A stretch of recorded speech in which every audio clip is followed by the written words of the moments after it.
Shalom, shalom.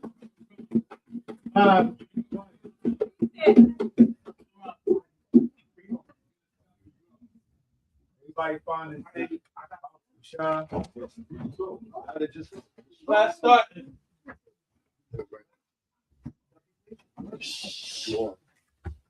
All right. So today, first of all, shalom to come, everybody. I shall happy that y'all happy here. Everybody can hear me good, huh? No, not a yellow too. We don't got no mic. We talk loud. All right. You got a mic over here? Yeah. You don't have a mic on your hand? I don't see one. Oh, is this one right here? Yeah. Yep. Speak. Yeah. Speak on. Testing. Shalom. Yeah. We already live. Shalom. Y'all can hear me? Okay, call along, yeah. All right, so today we're gonna be going into the Council of Jerusalem. The Council of Jerusalem. Everybody heard about the Council of Jerusalem? That's a no. Everybody pay attention, right? We get into the Council of Jerusalem. What we're gonna do, we're gonna get into Acts 15. The Council of Jerusalem is very important. Very important. When we look in Paul's letters, we see the majority of his letters is actually dealing with this, right? One of the main problems that Paul was dealing with was circumcision. People telling people that they couldn't get saved unless they were circumcised. That was a whole issue, and this is why Paul wrote a lot of his letters. So we actually gonna go into, matter of fact, let's start. Let's get Galatians real quick. We're gonna get the book of Galatians, and we're gonna start from the top 1 and 1.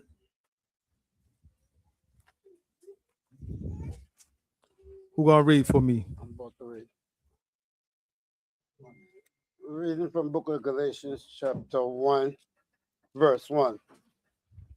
Paul, an apostle, not of men, neither by man, but by Yahushua HaMashiach, and Yahweh the other one who raised him from the dead. Mm-hmm. And all the brethren which are with me unto the churches of Galatia. Grace be to you, and peace from Yahweh the other one, and from the other one, Hamashiach Yahushua. Right. Which, verse who gave 4. himself for our sins, that he might deliver us from this present evil world. So we see Paul addressing all the churches in Galatia. Galatia was a big region with a lot of churches. When you look in Acts 13, which we're going to touch on, Acts 13, Acts 14, majority of those places was in Galatia. Who? I'll switch. Y'all can hear me, Con? Con. All right, go ahead. Continue, yeah. Verse 5. To whom be glory forever and ever. Amen. Verse 6. I marvel that we are so soon removed from him that called you into the grace of Yahushua unto another gospel. So what we seeing here, Paul did a lot of teaching in all through Galatia. He let him know what it was that Yahushua came to do. But he like, it's crazy to me how we see the same thing happening. How a lot of our brothers come in here and they know this truth. You see how they break it down, like they know it, but then all of a sudden they just go back to their vomit. They change. You feel what I'm saying? This is the same thing that Paul is starting to see, but he's seeing more so. There was a doctrine that crept in the church that he had to deal with. Right? Read on. Galatians 1 and 2, right? We have verse 6. Chapter 1, verse 6. Reading out the book of Galatians, chapter 1, verse 6. Mm-hmm. I marvel that ye are so soon removed from him that called you into the grace of Hamashiach. Called you Unto- unto the grace of Hamashiach. We all know what Hamashiach came to do for us, right? We know what his death did for us. Do we know what Christ's death did for us? Yeah, what did it do for us? Gave us grace. To what extent? Here, matter of fact, before we even go on, so I can answer this, we're gonna get Acts real quick. Acts chapter 13. We're gonna come right back to Galatians though.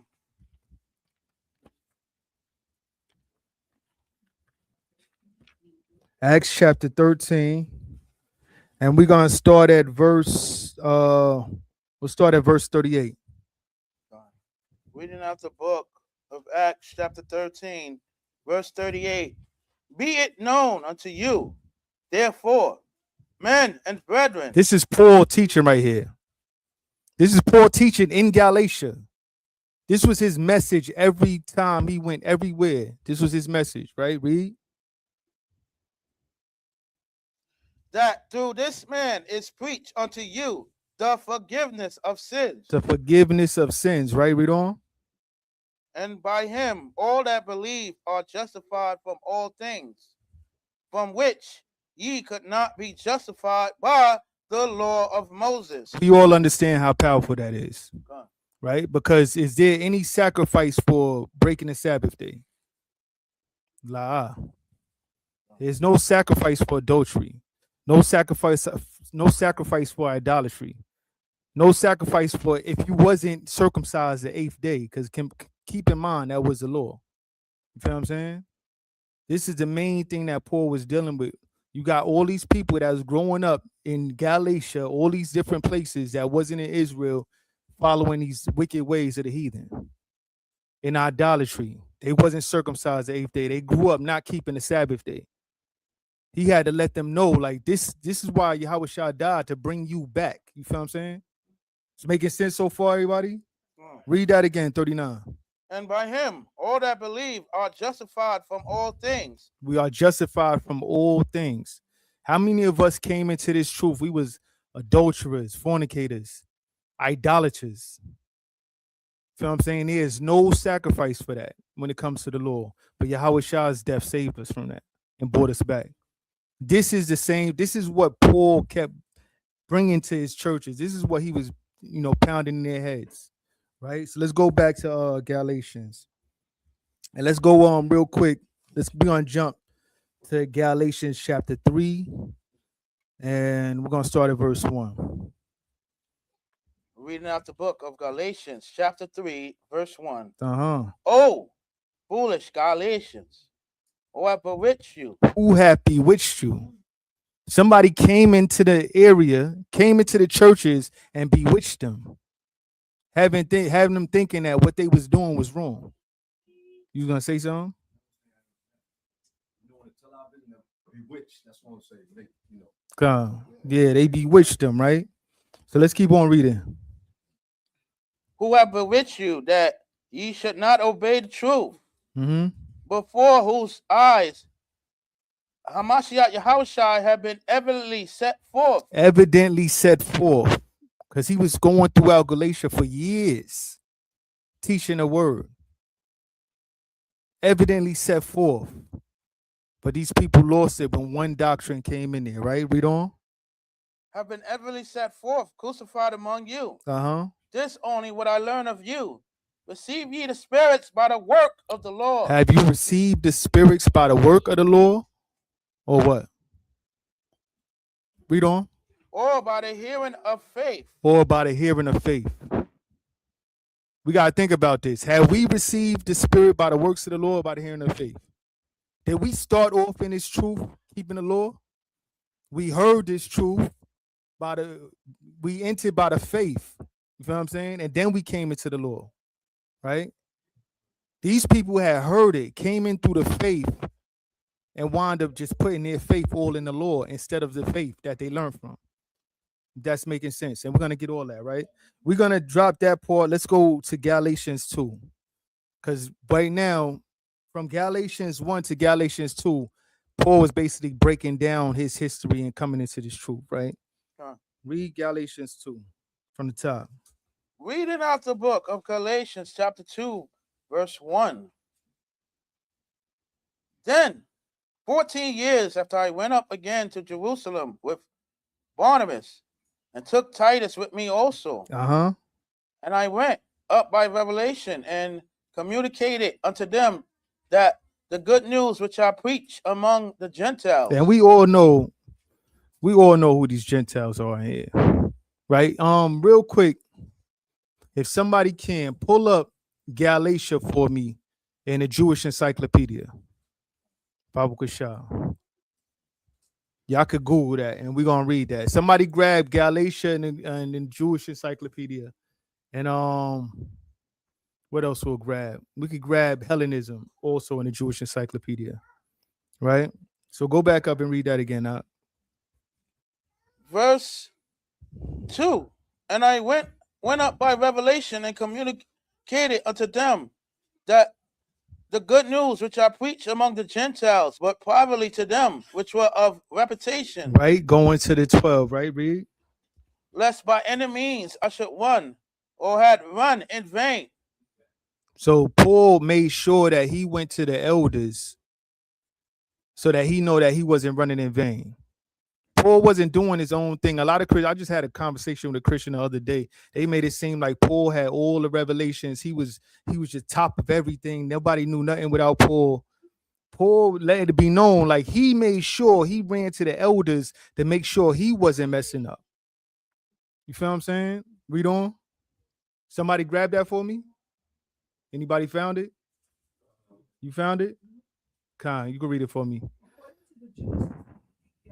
Galatia was inland district. Can't hold on real quick. Can everybody hear? Huh? Inland district, Asia Minor, Right. modern day Turkey, Right.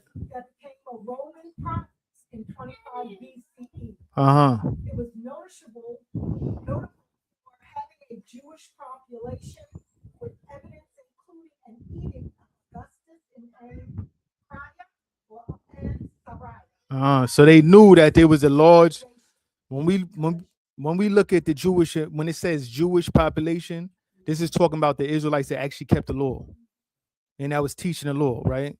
We're gonna understand this and we're gonna show you something else that proves that, right? But let's keep on reading. Verse 3. Nah, not you, Saladonia, Babu Kashah. Yeah, keep reading. From the Jewish presence, evidence of Jews is likely linked to Jewish military colonies established by Antiochus III. Antiochus III, also known as Antiochus the Great. That was the grandfather of Antiochus Epiphanes, right? This is very important history because in Josephus, it lets you know that Antiochus the Great moved out like over 2,000 families out of Israel all through Asia Minor. You feel what I'm saying? But keep on, and they all was favorable to the Greek cause, right? But let's keep on reading. Antiochus III in neighboring Phrygia and Lydia in the late 3rd century BCE. Right. The regional context. Right. The area was occupied by the Gauls themselves. Uh-huh. In 278 BCE. Uh-huh. The geographical scope. The province includes parts of Phrygia, Pisidia, and Lycaonia. And when y'all get a chance, y'all could look at these maps and it'll help y'all understand where Paul was going to, right? And what was going on. Read on. Mentioned. Mm-hmm. I guess Rabbi Akiva, known for his travels, mentioned Galilea in his records. Mm-hmm. The New Testament addressed the epistle to the Galatian communities in that region. Right, keep on. That's all they had on there. That's in the Jewish Encyclopedia. They just had a portrait. Okay. There's a specific spot that I want you to get to. Yeah, I'm gonna pull it up real quick.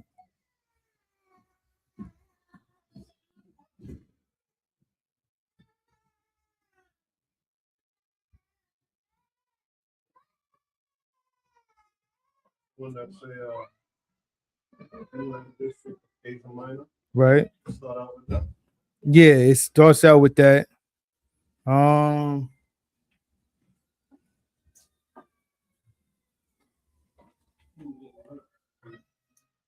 Okay, so I pulled it up right here, right? And I'm gonna start with because it said all that she just read. I think where it says right at 77 are out back. 77, yeah. Yeah, go down to where you see a teacher and all that, and it says the chief proof. You see that? Yeah, read that for me. So No. You could read that for me, out. the chief, however, Everybody can hear him, Con. Uh-huh. the chief proof, however, of the existence of Jews in Galatia Peep this, what they say here. The chief proof, the main proof that they have that there was Jews in Galatia is what? is the fact that St. Paul sent thither a general epistle known as the Epistle of the Galatians. That's their chief proof that there was Jews in Galatia. What does that mean? Paul only went where the Jews was at. Paul was only writing to where the Jews was at. He wasn't writing nowhere else. They main proof they know that Jews was there because Paul actually wrote there. Feel what I'm saying? Read on. There is a strong disagreement among scholars as regards that part of Galatian where these correspondents of St. Paul lived. Mm-hmm. The older opinion was that they were to be found in the northern city of Galatia, Right. but recent scholars, especially Professor Ramsey, hold that they lived in cities of the south of Galatia. The south of Galatia. Ramses did a lot of work, a lot of history, right? Biblical history. And when you look up the maps, it agrees with that, right? But read on. Which are actually mentioned in the Acts of the Apostles. All those southern cities are the ones that's mentioned in the Acts of the Apostles. That's where the Jews was at. Now, real quick, grab me Greece. Greece in the same thing in the Jewish Encyclopedia. Baba Kushah. We're gonna get this understanding because every time they say Jew, they only talking about the ones that actually kept the law. The ones that actually wasn't following the law, we really became Greeks. We really became Greeks. And it's the reason why you hear Paul talk about Jew or Greek, because we really literally became Greeks. Same way, as soon as somebody take their test and become a U.S. citizen, they American now. Right. Chinese is American now, African American now. You feel what I'm saying? Yeah. I'm an American citizen. It was the same exact thing. Also known as Grecians. Right. This is no difference. You got it out? You got it? You got it? Okay. Greece, country of southeastern Europe, Uh-huh. the number of Jews is not more than 9,000. The number of Jews is no more than 9,000, right? Pay attention to the words that they use, right? Distributed as follows.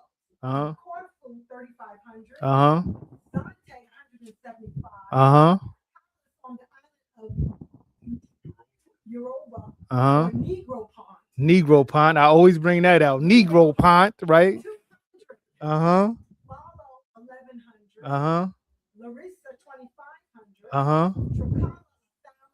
Right? Arta 300. Uh-huh. Athens 300. Besides these Jews of Greece, Besides these Jews of Greece proper, who but- form the subject of this article, all the ones that they talking about Jews in that article, or the ones that actually kept the law, right? Or tried to keep the law, kept their history, called themselves Jews, right? But keep on. there is also a Jewish population about 4,000 in Janina Uh-huh. and Provenza in Epirus. Uh-huh. These people are really Greeks. These people are what? Greeks. Really Greeks. Y'all hear this? They know this. These people are really Greeks. Why? For a very remote period. Y'all got to keep in mind, We was being Hellenized over 100 years. We was being hell by the time Paul came to the scene, we was being Hellenized over 100 years. I want to say about 140 some years. You feel what I'm saying? And speak only the Greek language. They speak only the Greek language. They was there for a remote period of time, only spoke the Greek language and what? The term Greek Jews might also be made to include the Jews of the island of Crete. Right. So we keep all that in mind when y'all see Gentile and Greek and all that stuff when Paul is speaking. It was prophesied that it was going to be like that. You don't got to read no more on that. Somebody grab me Ezekiel real quick, and we're going to come right back to Galatia. But give me Ezekiel chapter, I want to say 11. Give me a second. Yeah, give me Ezekiel chapter 11, and we're going to start at verse 14. You got it? You call and read it. 11 and verse 14. Reading out the book of Ezekiel. Keep chapter- in mind, this is Ezekiel. This is way before the Hellenization of Israel. This is a future prophecy, basically, right? But read on. Ezekiel chapter 11, verse 14. Again, the word of the Lord came unto me, saying, Son of man, Son of man, right? Read. thy brethren, Thy brethren. Who is Ezekiel's brethren? Israel, right? Thy brethren, right? Read. even thy brethren, the men of thy kindred, The men of thy kindred. That means his blood relatives. You feel what I'm saying? His bloodline. Thy kindred, what? and all the house of Israel holy, All the house of Israel, right? Read. are they unto whom the inhabitants of Jerusalem have said, Get you far from the Most High. Unto us is this land given This was in go ahead, read on. given in possession. This been prophesied about that it's gonna happen. That the people of Judea is gonna look at the other Israelites like y'all not one of us. Y'all grew up speaking Greek. Y'all wasn't circumcised the 8th day. According to the law, what happens if you're not circumcised the 8th day? Keep that in mind. You cut off from your people. So they really looking at him like, yo, y'all not one of us. And this was going on. This is why they was talking the way they was talking to them. You feel what I'm saying? This is why they treated in the way they treated them. This is why they called Gentiles, why they called Greeks, and so on and so forth. This is all making sense to everybody. Right? Let's go back to Galatia real quick. Galatians. We're going to read chapter 2. Reading out the book of Galatians, chapter 2, verse 2. And I went up by Actually, Revelation. start at 1 again. Chapter 2, verse 1. Uh-huh. Then 14 years after I went up again to Jerusalem with Barnabas, and took Titus with me also. Uh-huh. And I went up by revelation and communicated unto them that the good news which I preach among the Gentiles. These Gentiles are the Israelites. These is Israelite Gentiles that he's dealing with. You feel what I'm saying? Read on. But privately to them which were of He reputation. went to the heads of the church. John, James, Peter. Right? Read on. Lest by any means I should run or have run in vain. Paul wanted to make sure he was doing the right thing because there was a doctrine that was creeping around the area, and he was like, hold on, nah, this ain't right. Him and Barnabas like, nah, this ain't right. And they went and made sure, like, hold on, are we tripping? You feel what I'm saying? And they went back to Jerusalem, right, Reed? But neither Titus, who was with me, being a Greek, was compelled to be circumcised. Being a Greek, because he grew up in a Greek way, Hellenized, was compelled to be circumcised. We see what the argument was, right? Circumcision. A lot of people, and the reason why I came to Galatia, because Galatians, this is one of the main places they go to try to say the law is done away with. But all the stuff that Paul was talking about was really, he was really dealing with the circumcision. And he's not saying don't get circumcised. He's just saying, yo, don't base your salvation off of that. You feel what I'm saying? This is what we're gonna get into, right? So let's get you could drop that. Let's get to Acts. Let's go to Acts 14. Acts chapter 14, and we'll start at verse. Again, if y'all go up, right? Because we're not gonna go through all that right now, but if y'all go up like halfway through chapter 13, that's when he gets into Galatia, and you're seeing all the cities that he's hitting in Galatia, right? So we're gonna do Acts 14. And and we'll start at verse. We're gonna start towards the end. We're gonna start at verse. Here, let's start at 23. Reading. Actually, start at 19. Start at 19. Reading at the book of Acts, chapter 4, verse 19. 14, verse 19. Acts, chapter 14, verse 19. Uh-huh. And there came thither certain Jews from Antioch and Iconium. Iconium, Uh-huh. who persuaded the people, and having stoned Paul, drew him out of the city, supposing he had been dead. Right. They stoned Paul. Like Paul was really, that brother was going through it. But he did a lot for this work. And this is how he said, how many of y'all resisted to blood? We're gonna have to get to that point. We want to keep this in mind. We're gonna get to that point where we're gonna have to resist the blood. Things like this gonna happen. They're gonna start shooting at us. You feel what I'm saying? Trying to stone us like they did Paul. You feel what I'm saying? All this stuff is gonna happen. We gotta be prepared. Have that faith in the Most High, right? So they did him bad because they thought he was dead. Imagine how bad they stoned him, right? Thinking he's dead, right? Read verse 20. Howbeit, as the disciples stood round about him, he rose up and came to the city. Uh-huh. And the next day he departed with Barnabas to Derbe. Right. All these places that he was going was in Galatia right here. But they stoned him bad. They thought he was dead and he wound up getting up. It's a possibility. I'm not going to say he was, but it's possible he was dead and Most High just raised him up. It's possible. Right? But let's read on. Verse 21, and when they had preached the gospel to that city. So he out there, he got stoned. He out cold leaking.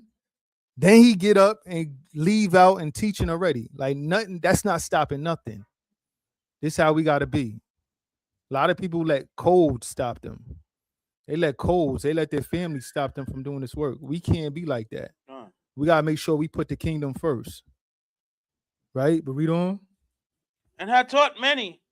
They returned again to Lystra and to Iconium. Right? Same, all these in Galatia. Right? Read on. And Antioch. Uh-huh. In Galatia, right? Read. Confirming the souls of the disciples and exhorting them to continue in the faith. Uh-huh. And that we must do much tribulation enter into the kingdom of the Most High. Keep that in mind. Through much tribulation shall we enter the kingdom of the Most High. This ain't going to be a cakewalk. If this is easy, like you doing something wrong, so it's not right. You feel what I'm saying? It's not going to be a cakewalk, right? We got to keep this in mind. But let's keep on. And when they had ordained them elders in every church, and had prayed with fasting, they commanded them to the Most High, on whom they believed. Uh-huh. And after they had passed through Pisidia, which you read earlier, right? Read. They came to Pamphylia. Uh-huh. And when they had preached the word in Perga, they went there in Italia. Uh-huh. And then sailed to Antioch, from whence they had been recommended to the grace of the Most High. Right. For the work which they fulfilled. For the work which they fulfill, right? Putting it in. Right? But let's read on. And when they were come and had gathered the church together, they rehearsed all that the Most High had done with them, and how he had opened the doors of faith unto the Gentiles. These Gentiles again, these Gentiles being Israelite Gentiles. I'm gonna actually grab something else real quick. I don't have none of my books with me, which is I usually get into some good books with these, but there's a book I'm gonna actually try to pull up real quick. It's called Paul and the Heart Set Free. Right? Let me see if I can find this PDF. Let's see.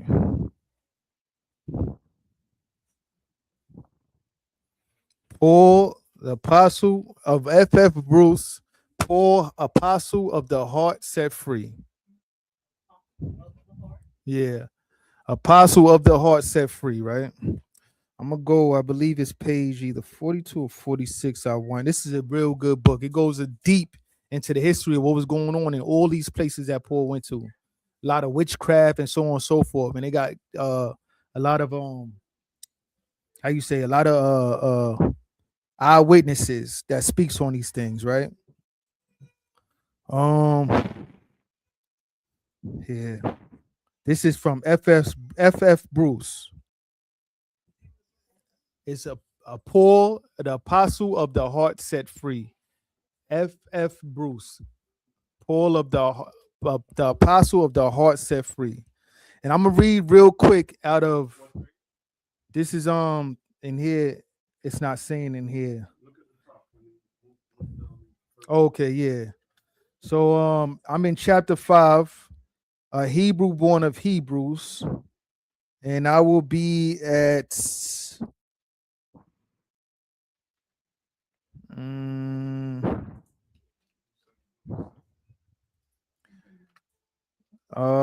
give me a quick second. I'm trying to find a spot.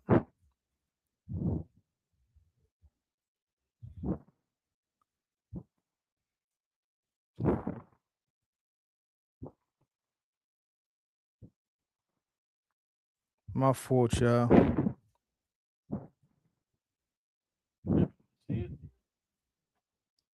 So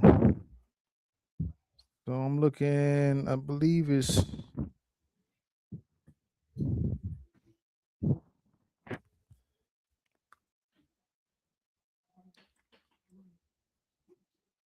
I'm gonna be at page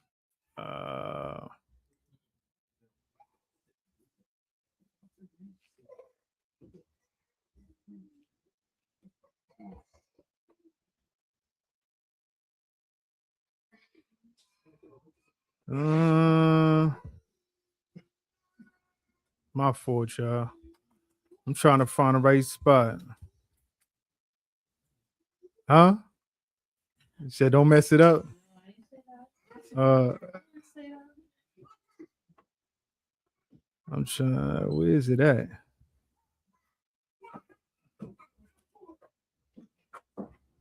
There's a spot. If you look in there, it says, "Are they Hebrews?" So am I. Where is that at? I'm trying to skip through all this, make it quick.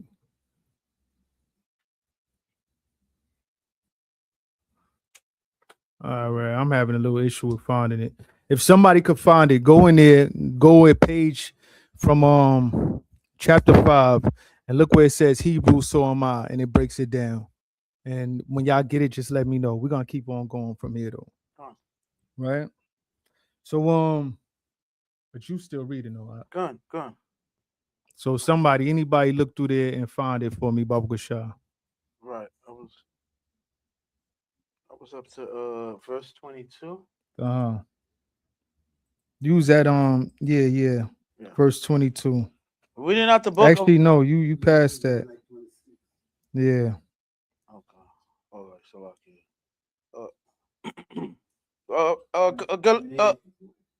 Acts chapter 14, verse 25. And when they had preached the word, 28. Oh yeah. Sorry. And there they abode long time with the disciples. Right. All right. Keep on. Galatians chapter 15, verse 1. So we see where Paul was at, right? We see where Paul was at, what he was doing, right? Read on.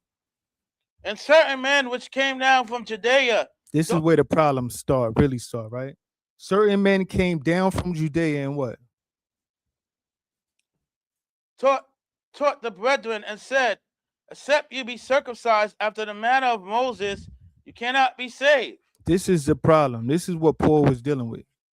This was the issue, not the law itself. The problem was people saying, yo, you can't be saved if you wasn't circumcised as the manner of Moses. What's the manner of Moses? The 8th day. Huh? Yeah, but when are you supposed to get circumcised? The 8th day. Now he's around a whole bunch of people that was considered Greeks. They grew up Greeks. They wasn't circumcised. The majority of them. So it's over for them. They can't do nothing. You feel what I'm saying? This is the issue. So if you hear, oh, I can't get saved, I'm gonna go right back to what I was doing before. At least I'm gonna have fun. You feel what I'm saying? This is the problem. Let's hold that. Let's grab Leviticus chapter 12. Right. Grown men. Yeah, grown men. Like it's too late for them. I mean, right? Let's grab Leviticus 12. We're gonna get the Lord at. What's the Leviticus- manner of Moses? Come. Leviticus chapter 12, You're gonna start Verse- from the top. verse 1. And the Most High spake unto Moses, saying, Speak unto the children of Israel, saying, If a woman have conceived seed and born a man child, then she shall be unclean 7 days. Uh-huh. According to the days of the separation for her infirmity shall she be unclean. Right. And in the 8th day, the flesh of the foreskin shall be circumcised. And on the 8th day, by law, the flesh of that foreskin shall be circumcised. Right. Read on. And she shall then continue in the blood of a purifying 3 and 30 days. Uh-huh. She shall touch no hollow thing, Right. nor come into the sanctuary until the days of her purifying be fulfilled. Right. Read on. But if she bear a maid child, then she shall be unclean 2 weeks, Right. Read. as in a separation, and she shall continue in the blood of her purifying 66 days. Right. Keep on. And when the days of her purifying are fulfilled for a son, And when Or her for- days are for purifying is fulfilled for a son, right? Read. or for a daughter, she shall bring a lamb of the first year for a burnt offering. So they supposed to give sacrifices along with that, right? Can you sacrifice outside of Jerusalem? Nah, you need that temple, right? So all this, if they didn't have the getting circumcised the 8th day or bringing up that sacrifice, it's over for them. You feel what I'm saying? This was the problem that they was dealing with. This is why Paul had to keep telling them, like, yo, you don't, it's by the spirit, not the flesh. We still got to get circumcised. That's our custom. But, we're not shutting up the kingdom to our people, right? Let's drop that. Let's get on Genesis chapter 17. Genesis chapter 17. We're reading at the book of Genesis, chapter 17, verse 1. No? Yeah, we're gonna start at verse 1. We're gonna try to speed through this luckily. Yeah, I'm not gonna take too much of your time. But yeah, we're gonna read through this, right? Reading out the book of Genesis, chapter 17. I know they want to get the verse camp 1. too, but come on. And when Abram was 90 years old and Uh-huh. 9, the Most High appeared to Abram and said unto him, I am the Almighty Power. Right? Walk before me and be thou perfect. Uh-huh. And I will make my covenant between me and thee, and will multiply thee exceedingly. And will multiply thee exceedingly, right? He's gonna multiply Abraham's seed, right? Read on. And Abram fell on his face, and the Most High talked with him, saying, As for me, behold, my covenant is with thee, Uh-huh. and thou shalt be a father of many nations. A father of many nations, right? We're gonna jump down real quick and come right back up to that, right? Because when he say a father of many nations, what you gonna say? Are they Hebrews, so am I? Are they Hebrews, so am I, right? Oh no, he says, I think it says, are they Hebrews, so am I? But he says, lets you know that he says that the Hellenistes and was Israelites also in there, right? But we're gonna jump down to verse 15 real quick.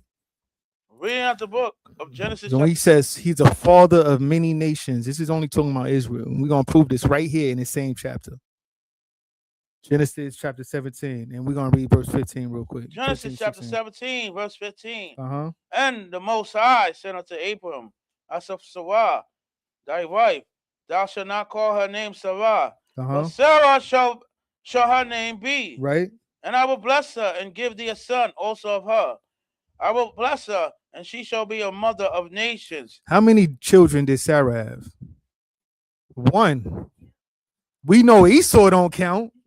You feel what I'm saying? That's only talking about Israel. So these many nations is Israel. Israel became many nations. When he talking to Abraham, talking about him being the father of many nations, he's talking about Israel. Nobody else count. Ishmael do not count. You feel what I'm saying? Midian don't count. None of these people count. Right? Let's go back up though. Right? Let's go back up to where you was at before.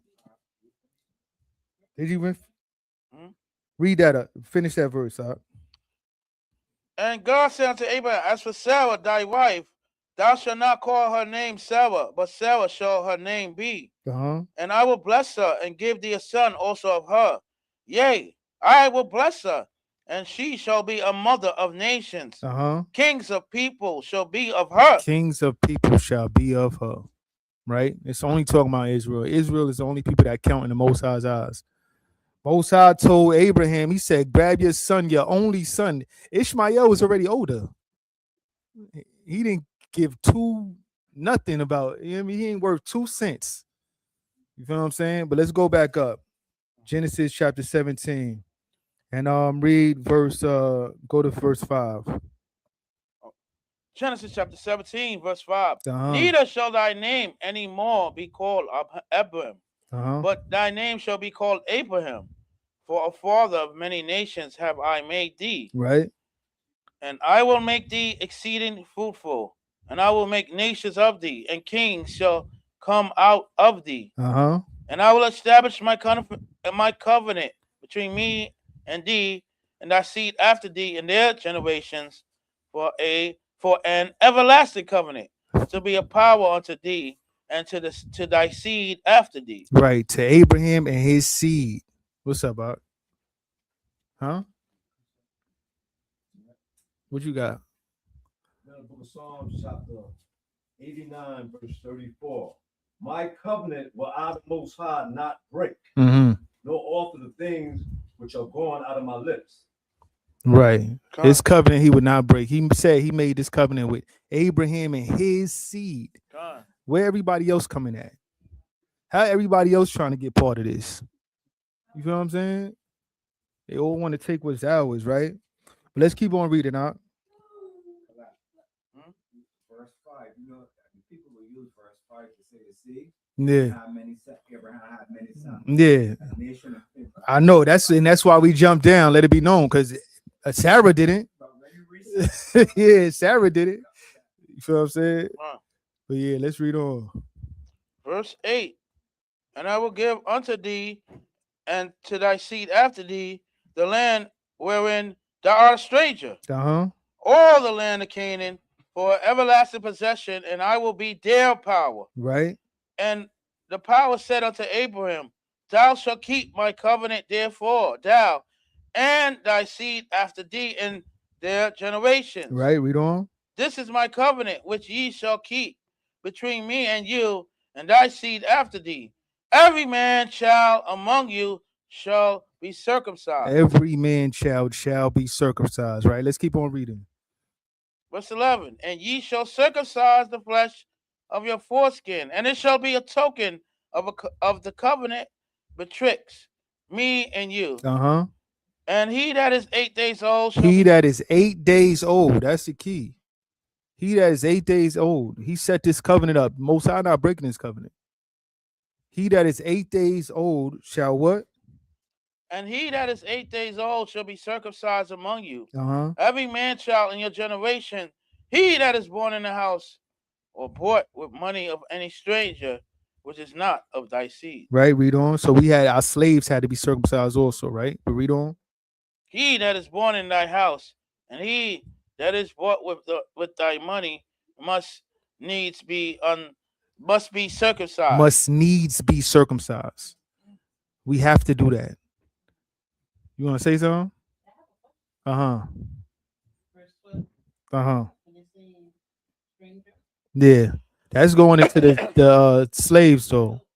Slaves. Boy, when it says bought with money and all that, yeah, those are your slaves. Anybody of your household, because keep in mind, Abraham circumcised his whole household, all his servants, all his slaves. Right? Right. But read on.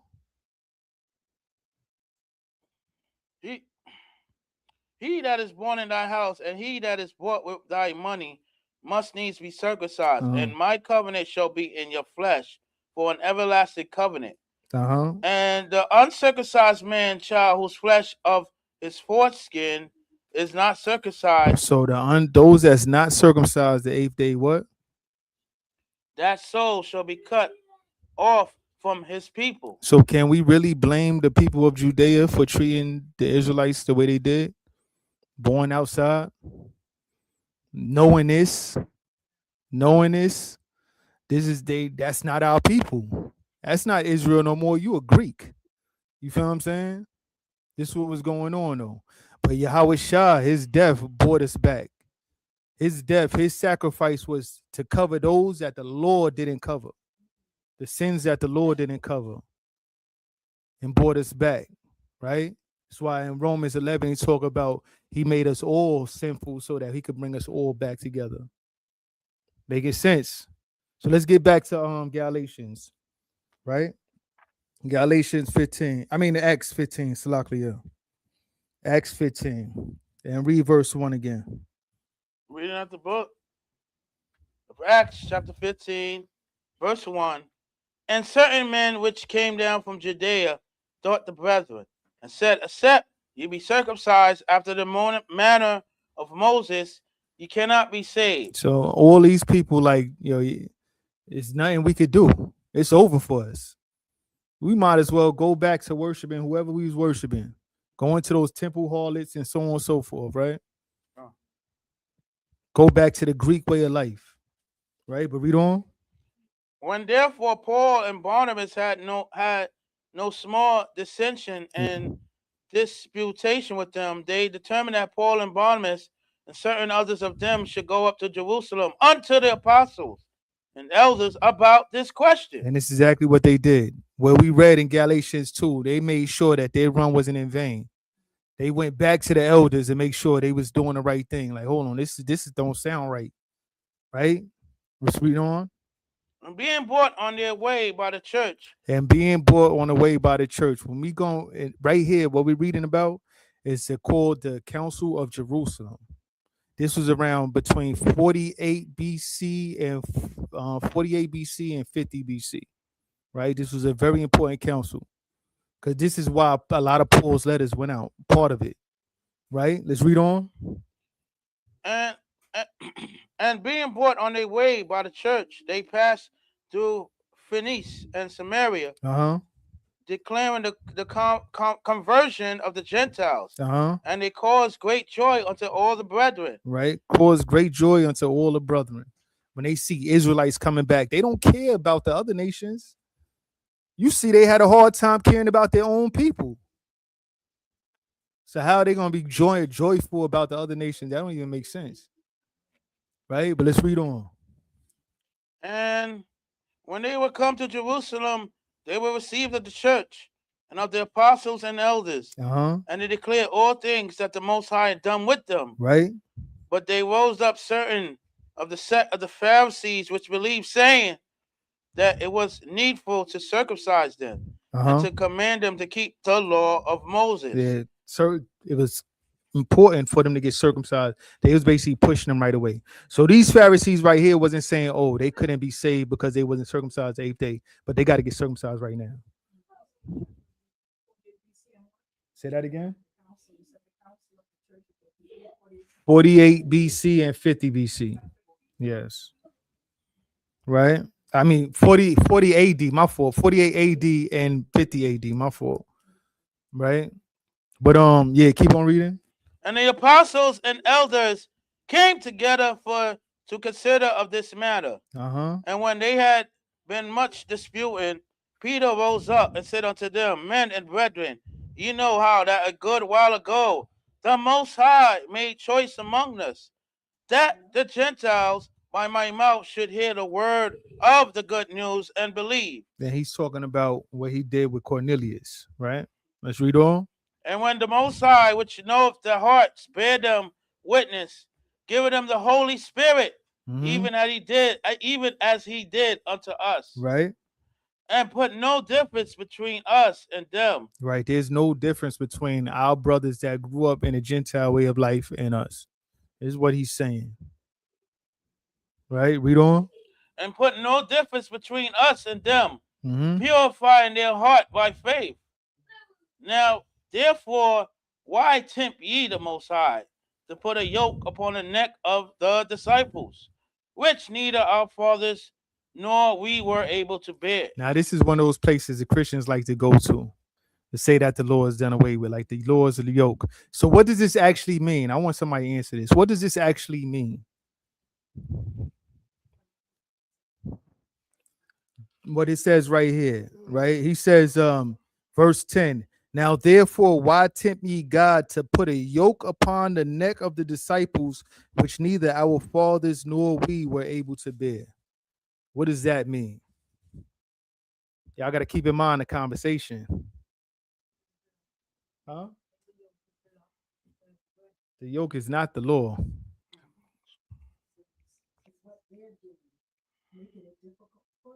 Making it difficult, but how wasn't they able to bear it? How was they not? Peter said, them nor their fathers was able to bear that. They put in a yoke that neither him or his forefathers was able to bear. What would be that yoke? Not sin. Nah, we got to keep in mind what we was talking about this whole time. The circumcision. They was all circumcised the 8th day. Their forefathers were circumcised the 8th day. You telling a grown man to get circumcised. You feel what I'm saying? Y'all see what we getting at? Men don't want to get circumcised now. Imagine back then. And they putting you to sleep now. What's up? They uncircumcised. I think that has a lot to do with what they doing out in the streets in the world. Well, this Their action. these brothers was coming back into the word, but they was uncircumcised because they grew up as Gentiles. You feel what I'm saying? So now that you had certain people that was going over there saying, yo, if they wasn't circumcised the 8th day, they're not going to be saved. As soon as Paul and Barnabas get over here, they having a council, and then you got the Pharisees like, all right, listen, they could get saved, but they're gonna have to get circumcised right now. Like, you got to bid them get circumcised and keep the law. You feel what I'm saying? Like forcing everything on them right away. You tell I done seen videos where people say, yo, you got to get circumcised, and people answer, oh, I'm a grown man. Like, you know how much that's gonna hurt? They scared to do it now. And you got all this medical marvels and all that painkillers, and they putting you to sleep and all these things, and they scared to do it now. Imagine them doing it back then with a knife. You feel what I'm saying? That's that yoke. That's that yoke that they talking about, right? It's making sense. Picture getting painted, right? Let's keep on reading. Verse 11. Actually, hold on real quick. Just to, let's get Philippians chapter 3. Chapter 3, and we're gonna read verse 6 real quick. Okay. Book of Philippians. We're gonna read 5 and 6. 5 and 6.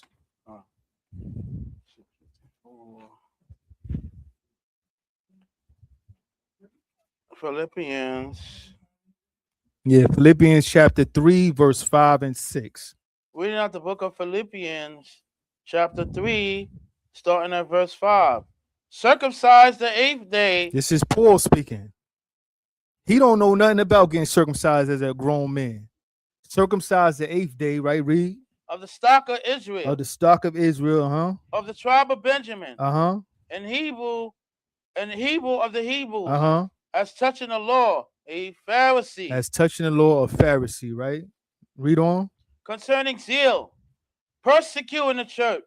Uh-huh. Touching the righteousness which is in the law, blameless. Touching the righteousness in the law, blameless, right? They didn't know nothing about getting circumcised as a grown man. That's that yoke, right? So let's go back to Acts. Acts, and we're gonna read 15 verse 11. Reading out the book of Acts, chapter 15, verse 11. Mm-hmm. But we believe that through the grace of Hamashiach Yahushua, we shall be saved. That's that grace, right? That's what we believe in, that grace. Because I'm pretty sure every last one of us in this room right now was off we did something that was worthy of death, that there's no sacrifice for. You feel what I'm saying? That's the same thing that was going on in those churches. Those places was wicked. Galatia, Corinth, all these places was wicked. When you read these letters and see what they was dealing with, they came out of worshiping all type of idols and so on and so forth. And a lot of their idols deal with fertility, which dealt with temple prostitutes, prostitution. Yeah, in Rome, they was having issues with homosexuality creeping in the church. Yeah, to this day, right? There's something called synchronism that was going on. Actually, well, we're not gonna read that now. When y'all get a chance, look up Hellenism. Y'all can write this down. Hellenism in the Jewish Encyclopedia. Then it talks about what was going on in these churches. Right? There was synchronism where they was combining our laws along with Greek philosophy. I can't remember how to spell that.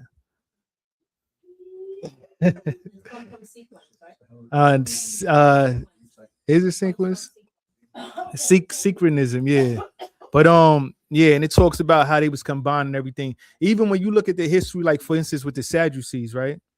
The Sadducees come from the sons of Zadok, the priests. The what they was doing in this time during Yahweh's time was not what their ancestors was doing. What they believed was not what they was doing. They was getting that from, it was, what's the word I'm looking for? It was a specific Greek philosophy that crept in there, that took hold, and we see that all through Israel. All through Israel, you had Stoicism and Epicureanism. That's right. And Sadducees started following after Epicureanism. Right. After the Maccabees, right. When that during that 100+ years of us being Hellenized. Yeah. Right. Yeah, so we can keep on reading on.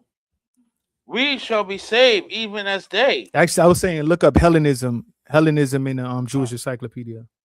Right, but keep on reading out.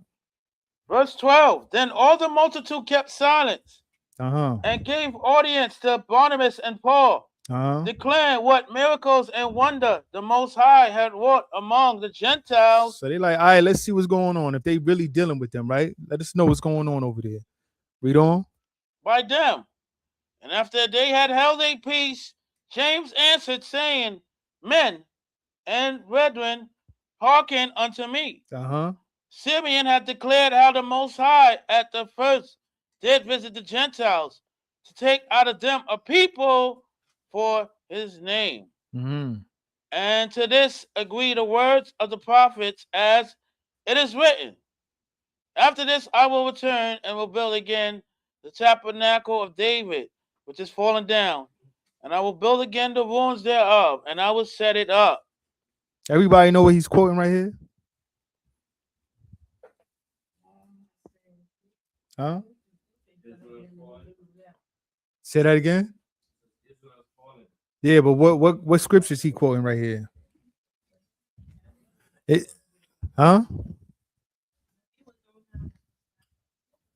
you know what scripture that is?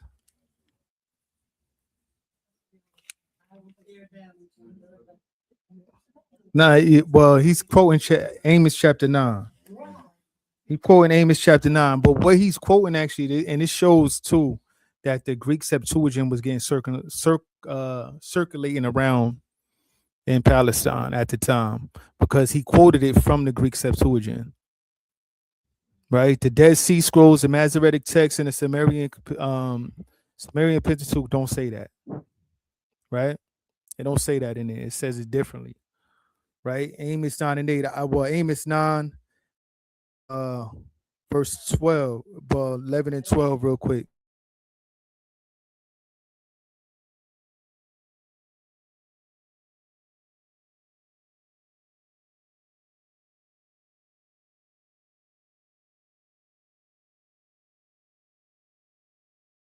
Which are called by my name, saith the Most High that does this. When Israel get raised up, all the heathen will be a possession to Israel. That's what that's actually saying, right? But let's keep on reading though in Acts. Acts chapter 15, verse 17, that the residue of men might seek after the Most High. Right, read on. And all the Gentiles upon whom my name is called, saith the Most High. Who doeth all these things. Right. Knowing unto the Most High are all his works from the beginning of the world. Wherefore my sentence is that we trouble. So this is James' sentence, right? Because James was the head of the church at the time. He said, this is my sentence, right? Read. Wherefore my sentence is that we trouble not them, which from among the Gentiles are turned to the Most High. We're not gonna trouble them. That's gonna trouble somebody. Grown man, you tell them, yo, you gotta get. As soon as they come in, yeah, you gotta get circumcised. That's gonna trouble them. They not gonna come back, right? But let's read on. Verse 20. But that we write unto them that they abstain from pollutions of idols, So and from fornication, and from things strangled, and from blood. this is how we do now. We out there teaching. We don't give everybody everything. You don't tell them they gotta do everything. You give them little certain things. We start off with the Sabbath. You know what I'm saying? They didn't have to do that back then. Everybody knew Israelites kept the Sabbath. You feel what I'm saying? But he started them off with what they was dealing with, right? He said what he started them off with? But that we write unto them that they abstain from pollution of idols. They abstain from pollution of idols. Everywhere you went, huh? Idols everywhere. Every market in all these places. When y'all actually look up the maps of these places, Corinth, Athens, all these places, right behind the market is a temple. And a lot of times they bought their meats that they sacrificed from temples into the markets and sold it. This is why Paul had to say, don't ask no questions when you go into the markets, when you go to the shambles. Because not all of it was idols, stuff sacrificed to idols, but there was stuff that was sacrificed to idols in there. Yeah, right. There you go. Right. And it's once we get into the history, we gotta deal with context. Everybody know what context is, right? How you get the context, right? Context, you got to know what was going on at the time, who, what, when, where, and why. That's how you get the context. That's how we know what he's dealing with. You feel what I'm saying? But let's keep on reading on. That they abstain from pollution of idols and from fornication. And from fornication. Again, temple prostitutes was heavy in all these places. You go to Rome, they was having orgies right in the middle of the street. It was common in Greece, common for a man to have a little boy toy. That wasn't looked down upon. They had give me a quick sec. In whatchamacallit, Pompeii, they had statues. They even do that now. You look at Greek god Pan and what was his? It was Pan in Rome. But yeah, all that, like having sex with animals and all that stuff. This is what they was doing. You was gonna say something? Yeah. That was common. All that stuff was common to them. Oh, degenerates. That word mentor is also in Greek philosophy. It has something to do like one of the Greek gods where with the half bull, that word half bull, mentor. half man. Yeah, con. The Minotaur. Yeah, mentor. Yeah. Yeah, but you keep on reading though. And from fornication. And from fornication. And what? from things strangled. And from blood. And from blood. How many of our people eat blood now? There was a time we always got our food well done. While I'm seeing a whole bunch of brothers, it's just again bloody steaks now. What's going on? We know we in Greece. Huh? Blood pudding. Oh man. That's crazy. That's madness. What's up, Bob? Quick piece up, yeah. This is okay. This is the book of Genesis, chapter 35, verse 2. Then Jacob said unto his household and to all that were with him, put away the strange gods that are among you, and be clean and change your garments. This is what we need to do. This is what our people needed to do then, and this is what they was pushing, letting them know. Get rid of those idols. Stay away from that fornication. Don't eat nothing strangled. Esau want to lay them traps and strangle their animals to death. You know what I'm saying? Don't eat the blood. Don't take a bite of that heart like they do. Fresh kill. What's up, Bob? We gonna get through this. Hold on. Hold that for the end. Right? But let's read on. Verse 21. For Moses of old time hath in every city them that preach him. Y'all hear that? Read that again, and slowly. Verse 21. For Moses of old time. I want you to put emphasis on for. For Moses of old time have in every city them that preach him, being read in the synagogues every Sabbath day. Do y'all know what for means right there in Old English? What that mean right there? If we're gonna make this sentence more modern, we would change that for the one word. Because he says because he said, I'm gonna go back up right real quick. It said, I'm gonna start at 20, right? But that we write unto them that they abstain from pollution of idols and from fornication and from things strangled and from blood, for or because Moses of old time hath in every city them that preach him, being read in the synagogues every Sabbath day. This is not the only laws that they got to do. He's just saying they're gonna learn everything on the Sabbath day. Don't force it on them now. Every Sabbath day, these same people was going to the synagogues. This is why. So we see that they wasn't teaching against the Sabbath. You feel what I'm saying? You see Christians now, oh, you don't got to keep the Sabbath. No, they had them going to the synagogues every Sabbath day. He said, yo, don't worry about nothing. Tell them this right now because they're going to learn everything else when they go to the Sabbath, when they keep the Sabbath. Making sense, right? Let's read on. Then please it the apostles and elders. So everybody was happy with this. You got to keep in mind, Pharisees was here. There was many Pharisees that followed Yahweh Shah. Not all the Pharisees was bad. And Pharisees was very strict on the law. He said that it pleased them. Everybody was happy with this. The Pharisees heard this. They said, yeah, that's a good idea. You know what I'm saying? Read on. Then please it the apostles and elders with the whole church Uh-huh. to send chosen men of their own company to Antioch Uh-huh. with Paul and Barnabas, Uh-huh. namely Judas surnamed Barsabas. Right? So they sending all these people, they sending them out to Antioch and so on, right? Read. And Silas, chief men among the brethren. Uh-huh. And they wrote letters by them after this matter. And this is why Paul was saying these things in his letters. Oh, it's raining? All right. All right. Come. Read on. The apostles and the elders and brethren send greetings unto the brethren, which are the Gentiles in Antioch and Syria. You And hear that, right? They sent greetings to their brethren, the Gentiles in Antioch. Their brethren, right? Read. and Syria and Cilicia. Uh-huh. For as much as we have heard that certain which went out from us have troubled you with words, subverting your soul, Uh-huh. saying, ye must be circumcised and keep the law, to Right. whom we gave no such commandment. We didn't tell them that y'all just tell y'all this. We didn't tell them that y'all got to get circumcised right away. We didn't tell them this, right? We didn't tell them that y'all couldn't get saved because y'all wasn't circumcised the 8th day. Right? Read on.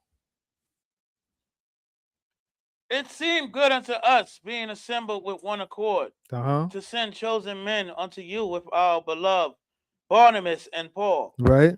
men that have hazarded their lives for the name of our Hamashiach Yahushua. Yeah, they went through all type of hell for that word, to spread that word, right? For the gospel, right? Read on. We have sent therefore Judas and Silas, who shall also tell you the same things by mouth. Right. Read. For it seemed good to the Holy Spirit and to us to lay upon you no greater burden than these necessary things. Right. This is what you're gonna do first. We're gonna force nothing else on you right now. This is what y'all gonna do first. Right, Read? That And we you keep it in mind too. You think about it. Everybody in here, right? When we come into this walk, we hear first certain things that we stop right away. You know what I mean? It's certain things you stop right away. Then after a while, if you come and you hearing certain things, like you gonna get convicted in your soul. You're like, yo, I gotta stop doing this. I gotta put this away. Right? This is the same thing that was going on. Right? But read on. that ye abstain from meats offered to idols, Uh-huh. and from blood, and from things strangled, and from fornication, from which if ye keep yourselves, ye shall do well. Uh-huh. Fare ye well. Right? So when they were dismissed, they came to Antioch. And when they had gathered the multitude together, they delivered the Epistle. epistle. The letter, right? Go on. When they gathered them, they delivered the letter, read it out loud, right? Read on. Which, when they had read, they rejoiced for the consolation. Mm-hmm. And Judas and Silas, being prophets, also themselves exhorted the brethren with many words, Uh-huh. and confirmed them And after they had tarried their space, they were let go in peace from the brethren unto the apostles. Right. Notwithstanding, it pleased Silas to abide there still. Mm-hmm. Paul also and Barnabas continued in Antioch, teaching and preaching the word of the Most High, with many others also. Right. Out there spreading that word. Come. Putting it in, putting that work in, right? Let's read on. And some days after Paul said unto Barnabas, let us go again and visit our brethren in every city, where we have preached the word of the Most High, Mm-hmm. and see how they do. Right. And Barnabas determined to take with them John, whose surname was Mark. Right. But Paul thought not good to take him with them. Yeah, Who the- that's something that happened earlier when they got stranded and Mark left and Paul didn't like that. He said, "Nah, we don't need him right now." And you know they fell out because of that. But Mark later on proved himself to Paul, and they got real close. And Paul bigged him up. But yeah, keep on. who departed from them from Pamphylia, Uh-huh. and went not with them to the work. And the contention was so sharp between them that they departed asunder one from the other. And so Barnabas took Mark and sailed unto Cyprus. Right. And Paul chose Silas and departed, being recommended by the brethren unto the grace of the Most High. And you see this. This is two righteous brothers that couldn't get along. They was doing a work together. This is gonna happen. We're gonna see this. People gonna fall out. It happens. We gotta, it's happening all over the place, right? We just gotta fight hard to make sure that we keep that brotherhood. But this happens, right? You got two righteous brothers putting in that work, and they fell out. They fell out over somebody that Paul became real cool with later on, and said he was instrumental to the work. You feel what I'm saying? But let's read on. And he went to Syria and Cilicia, confirming the churches. Confirming the churches, right? Let's grab real quick. 2 Peter. Yeah, we are almost done. 2 Peter chapter 3, and we're gonna read verse 15. And we want to keep these in mind. These next ones. What's up, brother?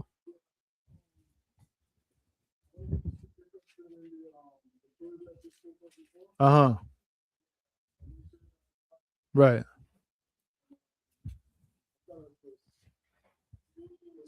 Okay.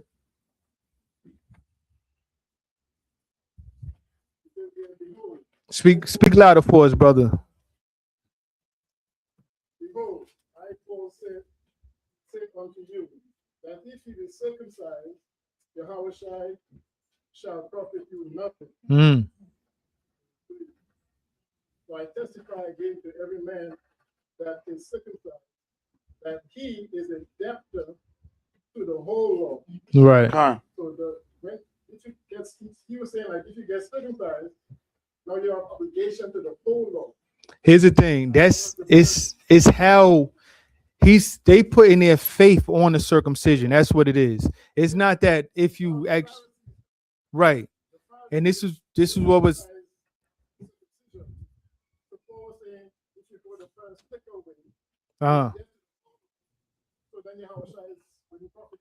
yeah, we got to keep the whole law regardless. We got to keep the whole law regardless. Here's the thing. It's impossible.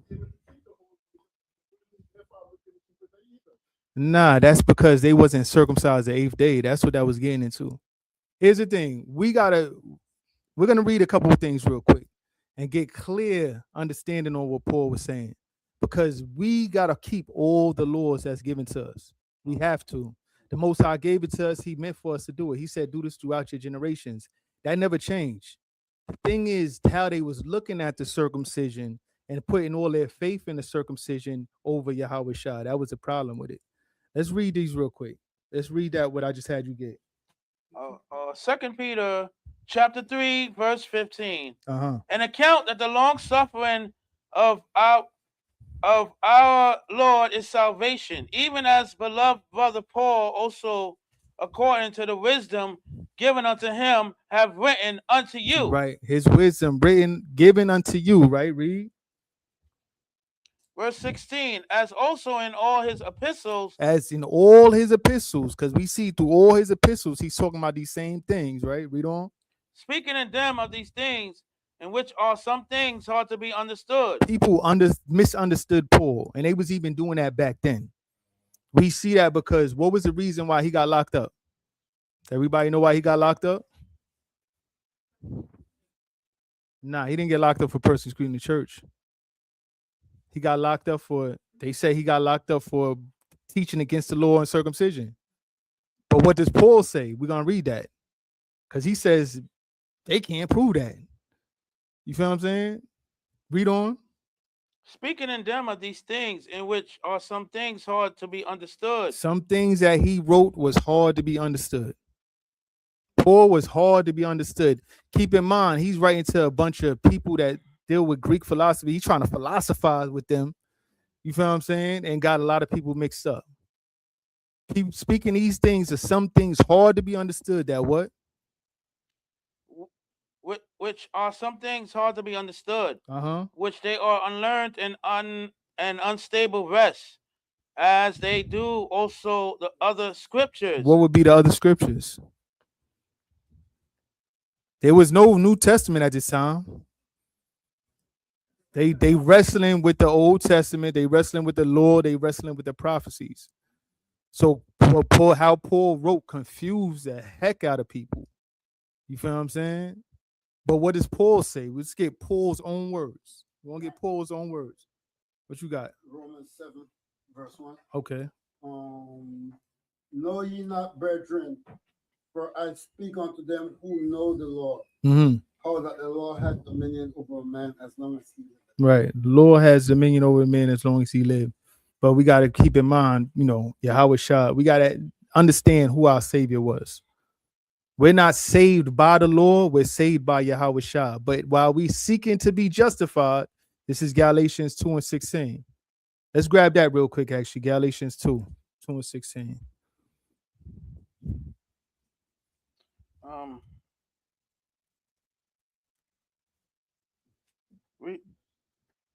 Reading out the book of Galatians, chapter 2, verse 16. Knowing that a man is not just justified by the works of the law, but by the faith of Hamashiach Yahushua, even we have believed in Hamashiach Yahushua, that we might be justified by the faith of Hamashiach. So we are justified by Yahweh Shah, having that faith. But keep on reading. And not by the works of the law. Not by the works of the law, but what? Because keep in mind, and then when he was talking to the Romans, he said, they're not the hearers of the Lord justified, but the doers shall be justified. Why is he saying this? Because they had different issues. Rome had the faith, lacked the law. Galatia had the law, lacked the faith.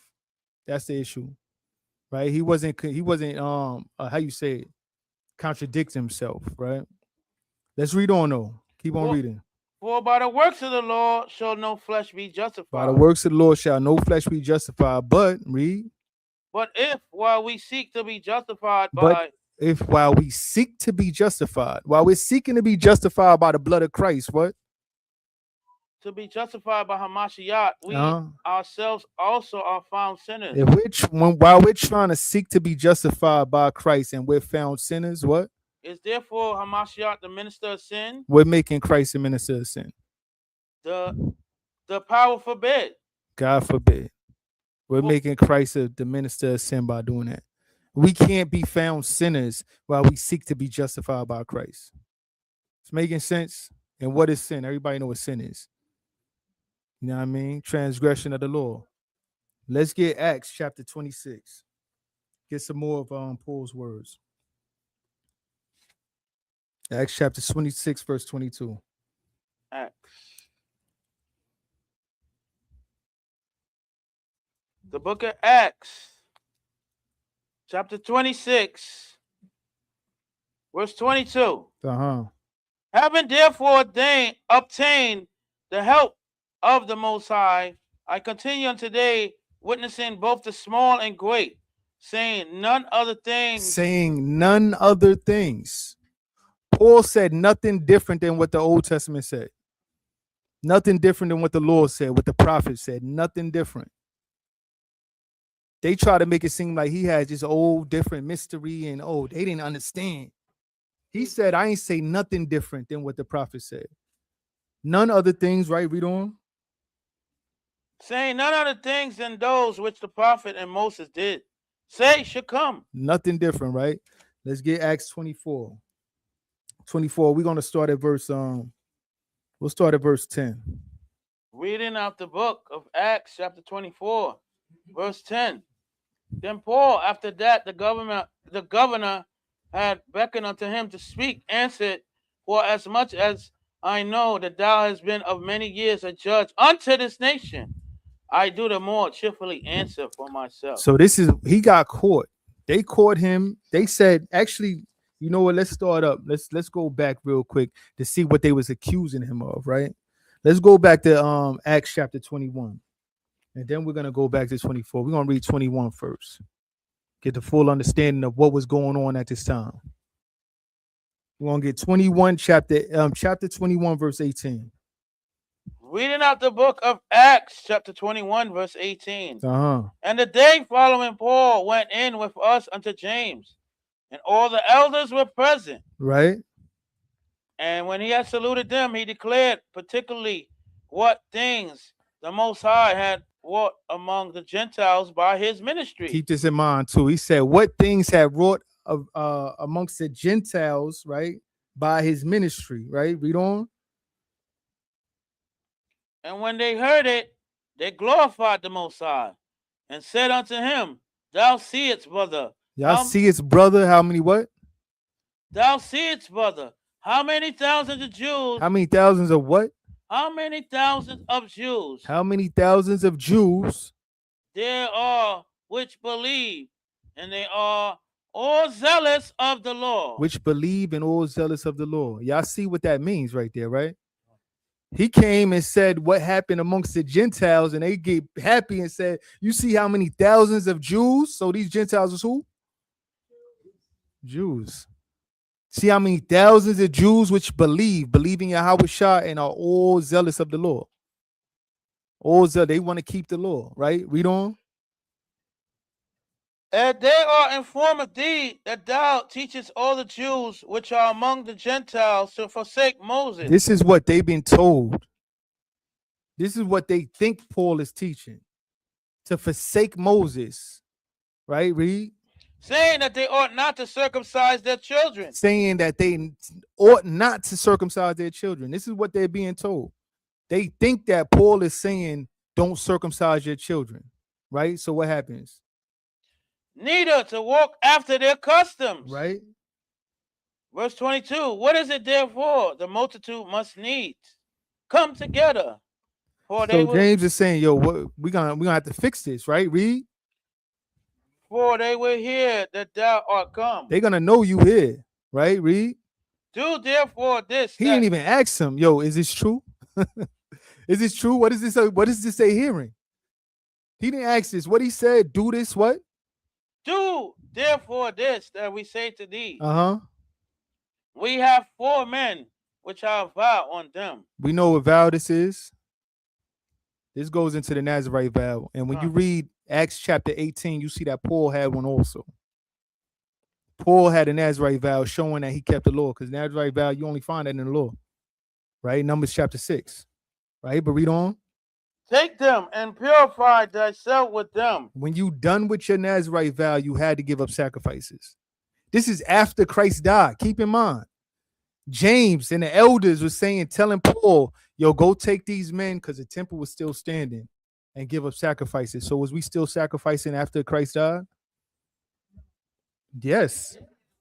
Yeah, we definitely was. The only reason we're not sacrificing now is because we don't have no standing temple. Right? Christ bought us back, but his blood is not going to, you can't keep on living off of his blood. You feel what I'm saying? You keep on sinning, that's on your rap sheet. Y'all got to keep that in mind. Right? But read on.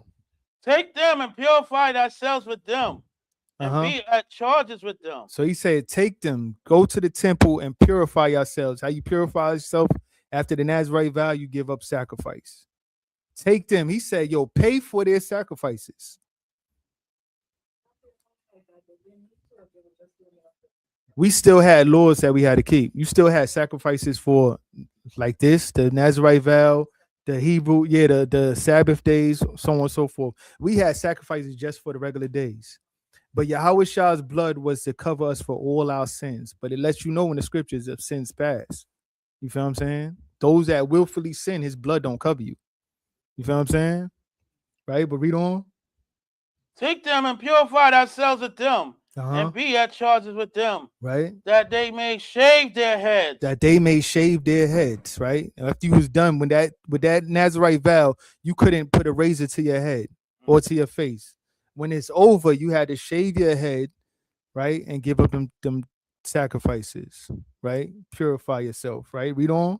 And all may know that those things, And all may know that what? that those things, Uh-huh. whereof they were informed concerning thee, are nothing, Or nothing. But what? but that thou thyself also walkest orderly, Uh-huh.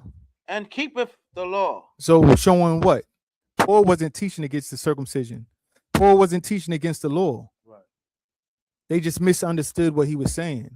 He said, yo, do this. And when you do this in front of everybody, they're going to know like, yo, what they heard was nothing. Don't worry about it. Right? Read on.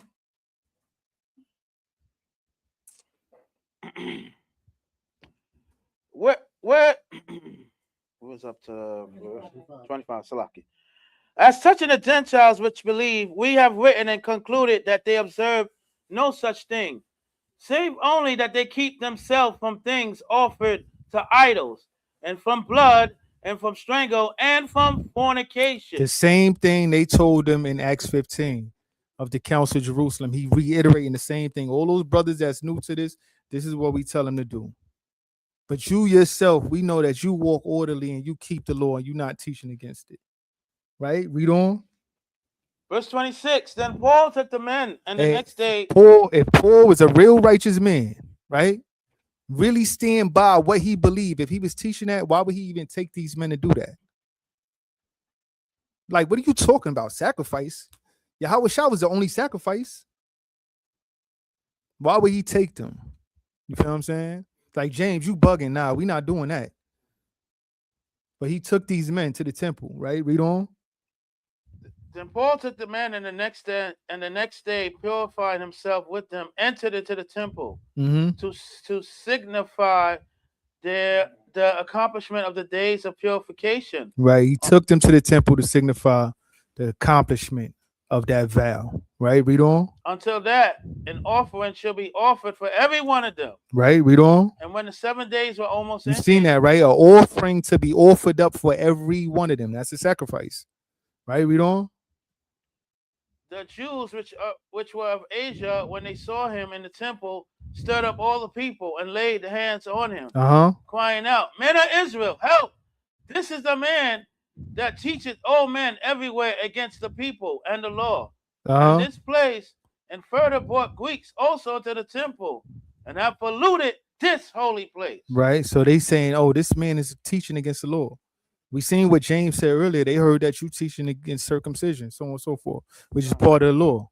This is what they think he's teaching, right? Read on. Verse 29, for they had seen before with him in the city Trophimus, an Ephesian, whom they supposed that Paul had brought into the temple. Right. They suppose he brought somebody into the temple, which he didn't, right? But let's jump. We're gonna jump to Acts 24, right? Because all this, and this is a good, y'all should go through Acts and see, Acts is official. And it gives you much clearer understanding of what Paul's epistles is going into, where he was going, what he was talking about, what he was dealing with. So we see he getting charged with not keeping the law, teaching people against the law, teaching the people against circumcision, teaching people against the temple, so on and so forth. This is what he's charged with, right? What does Paul say, right? Let's get to Acts chapter 24. And we're going to start at verse 10. We're at the book of Acts, chapter 24, verse 10. Then Paul, after that the governor had beckoned unto him to speak, answered, for as much as I know that thou hast been of many years a judge unto this nation. Acts chapter 24, verse 10. And you could read that again, Come. Acts chapter 24, verse 10. Then Paul, after that, the governor had beckoned unto him to speak, Uh-huh. answered, For as much as I know that thou hast been of many years a judge unto this nation, I do the more cheerfully answer for myself. Because the whole time he wasn't really able to speak for himself like that. Now he able to speak to this ruler for himself, right? Read on. Because that thou mayest understand that they are yet but 12 days since I went up to Jerusalem. So it's been 12 days he been locked up. You feel what I'm saying? He said, since I came up to Jerusalem, right? To what? Since I went up to Jerusalem for to worship. To worship. He came for the feast. Huh. We gotta keep this stuff in mind. There was many times he did his work on the road, but there's times where he said, I must by all means keep this feast which is in Jerusalem. That's the law. So we got to try. If we can make it to Jerusalem, and again, if you can't make it, so be it. You can't make it. You feel what I'm saying? But if you could make it, you should be there. I must by all means keep this feast in Jerusalem. So he said, yo, it's been 12 days. It's been 12 days since I came up to worship, right? Read. And they neither found me in the temple disputing with any man. So I wasn't in there arguing with nobody. The whole reason he was there was to give up offerings. Give up offerings, right? Read on. Neither raising up the people. Uh-huh. Neither in the synagogues, nor in the city. Nor in the city, right? Read. Neither can they prove the things whereof they now accuse me. Neither can they what? Neither can they prove the things whereof they now accuse me. They was accusing him of teaching against circumcision, teaching against the law, right? He said they can't prove the things they accuse me. Huh. This man got stoned for the gospel. You telling me he gonna lie here? He's gonna lie to save his life?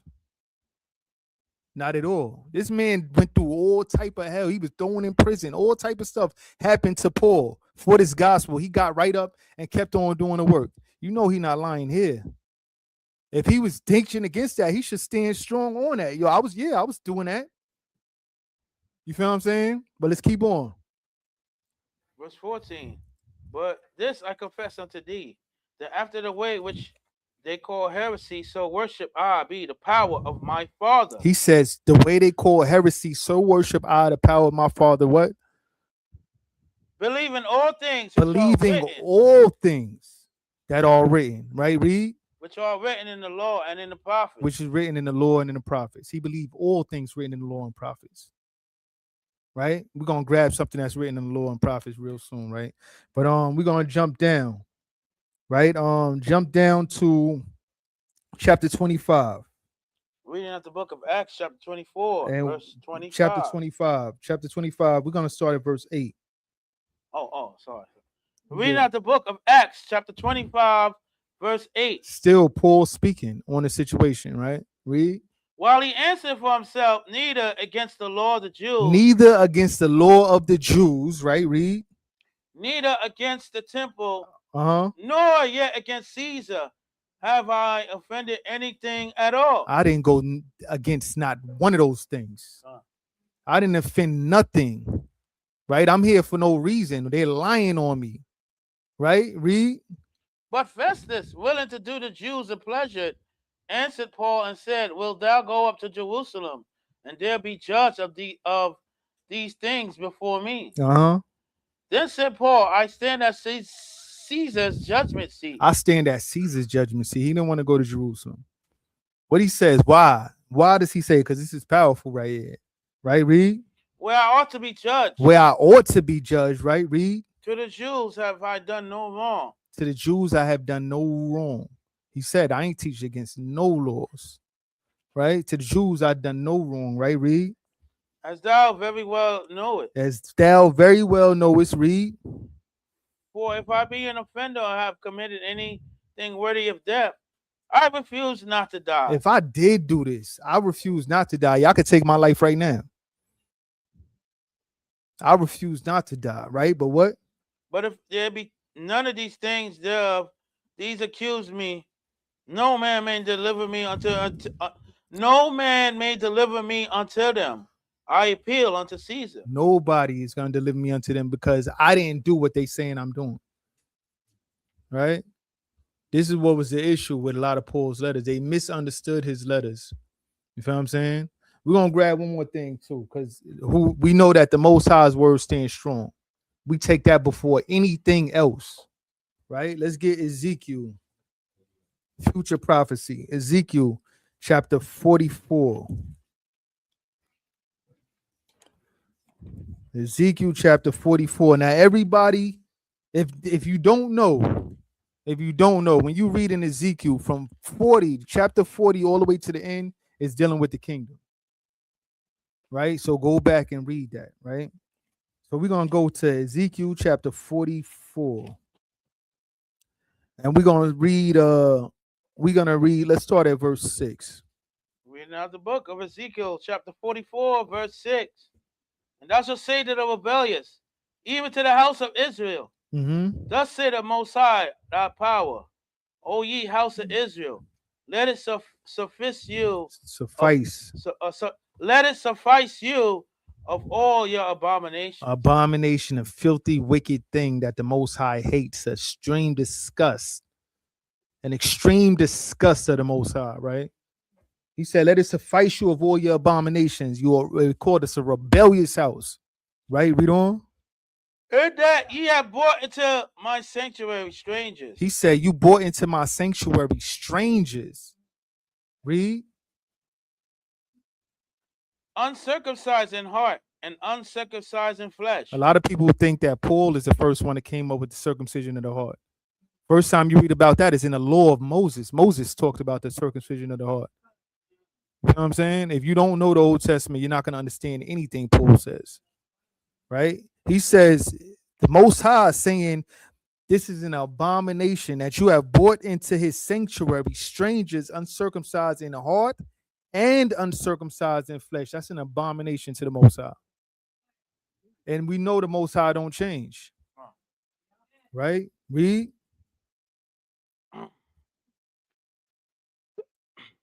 Sorry. Read 7 again.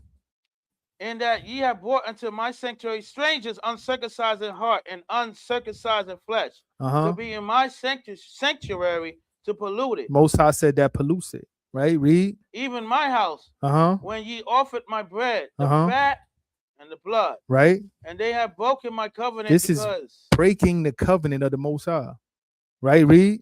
They have broken my covenant because of all your abominations. Because of all our abominations, the things that the Most High look at as wicked. Right? Let's keep on reading. And ye have not kept the charge of mine holy things, but ye have set keepers of my charge in my sanctuary for yourself. People have put people over them that they wanted. That's why you got people like Joel Osteen, Creflo Dollar. How did man name himself Dollar? TD Snakes, right? Pastor Pork Chop and Reverend Give Me Bucks. This is why you got these people, right? Let's read on. Got him over there dancing on money. I seen him throw money all over. Money! Dancing. That's crazy. Madness. But this is what people like. Right? Let's read on. Thus said the Most High our power. No stranger uncircumcised in heart. No, this is talking about the future temple. This is a future temple. Yeah. It says no stranger, what? No stranger uncircumcised in heart. No uncircumcised in flesh. No uncircumcised in heart, meaning you don't care about the law, you don't care about the Most High, you're not doing it. You're not taking it seriously, right? Uncircumcised in heart, nor uncircumcised in what? Shall enter into my sanctuary. Read that again, Read now and again. Thus said the Most High of power, no stranger uncircumcised in heart, nor uncircumcised in flesh, shall enter into my sanctuary of any stranger that is among the children of Israel. That's thus saith the Most High. That's thus saith the Most High. So we could get it done. We should get it done. We should get it done. If you can't get it done, you know, probably get it done in the whatchamacallit, when we get into the wilderness with a stone, a knife or something. Yeah, ain't no numbing then. He ain't putting you to sleep then. But you know what I mean? But we not putting all our faith in the flesh though. That's what it comes to out to be. The whole thing was people was teaching against, us making it because it started off saying that if you wasn't circumcised the 8th day, you're not going to be saved. That's how it all started off. You feel what I'm saying? And he like, nah, that's what Yahweh Shah is here for. Because even though we broke that, and again, it's not literally us that broke that. It was our parents that broke that. You feel what I'm saying? How many of us could actually say we were circumcised the 8th day? Let's be real. I don't think I was. You circumcised the 8th day? I know I was circumcised. I don't know what day it was. I don't know what day it was. I know most doctors, they don't do the 8th day. They'll give the child a vitamin K shot to boost that vitamin K and then do it. They'll probably do it the 3rd, 4th day, 5th day. You feel what I'm saying? So 2nd and 3rd day, right? You say you was the 8th day? Call hallelujah. That's a great thing for y'all. I hope I was the 8th day. I don't know. I can't say, but still, we had Yahweh Shah's death for that. Yahweh Shah's blood covered that. But we also want to keep in mind, I'm gonna go in a couple more things before we even leave. Just to keep in mind, because why the Yahweh? Right? Let's get we're gonna get Romans. We're gonna get Romans chapter 7. Is it 7 I want? No, it's not. We're gonna get Romans chapter 3. Romans chapter 3 and verse 24. Reading. Actually, let's start at 23. Let's start at 23. Reading out the book of Romans.